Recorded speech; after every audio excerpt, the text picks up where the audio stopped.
खोपोलीतील मंगेश काळोखे हत्या प्रकरणात रायगड पोलिसांनी आणखीन 2 आरोपींना अटक केली आहे। यामध्ये मुख्य आरोपी रवींद्र देवकरचा दुसरा मुलगा धनेश देवकर याचाही समावेश आहे। या प्रकरणात आतापर्यंत एकूण 7 आरोपी अटकेत असून तपास सुरू आहे।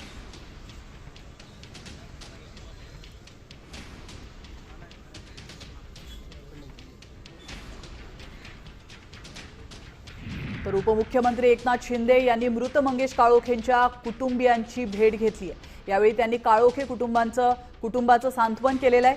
पोलीस आरोपींना शोधून काढतील, तसंच हत्या करणाऱ्यांना फासावर लटकवलं पाहिजे असं शिंदेंनी म्हटलंय।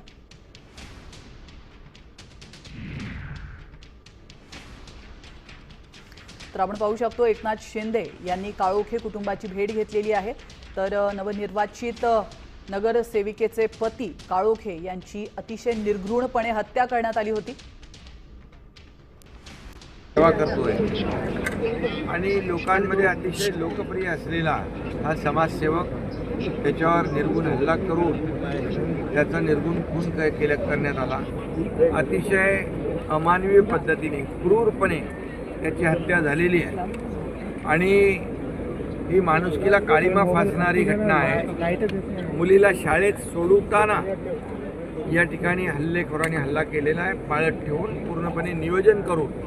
हा नियोजित कटाचा भाग आहे आणि यामध्ये पूर्णपणे प्लॅनिंग करून या सामाजिक कार्यकर्त्याला मंगेशला मारलेला आहे। त्याच्या परिवारच्या भावना अतिशय तीव्र आहेत, इथल्या जनतेच्या भावना देखील अतिशय तीव्र आहेत आणि म्हणून जे कोणी याच्यामध्ये आरोपी आहेत हे सर्व आरोपी यांना ही केस फास्ट ट्रॅकवर घेऊन